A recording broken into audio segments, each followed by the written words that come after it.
ذلك حسرة في قلوبهم। প্রতি বছর সারা বিশ্ব থেকে অসংখ্য নারী পুরুষ হজ পালনে পবিত্র নগরী মক্কা মদিনায় ভ্রমণ করেন, যাদের মধ্যে অনেক নারী থাকেন যারা সন্তান সম্ভবা।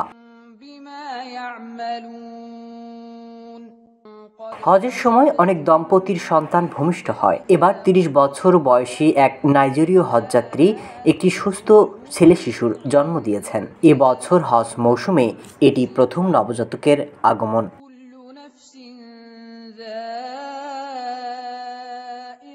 সৌদি প্রিন্স এজেন্সির বরাত দিয়ে সোমবার আরব নিউজ এক প্রতিবেদনে জানিয়েছে, মক্কার মাতৃত্ব এবং শিশু হাসপাতালে মোহাম্মদ নামের শিশুটির জন্ম হয়েছে।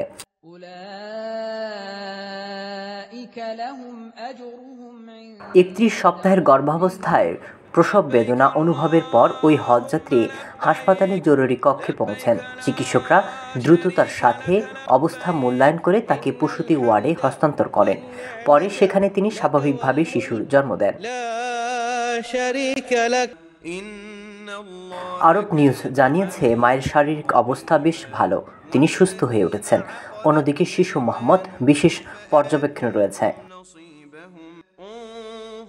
كيف يفترون على الله الكذب وكفى به إثما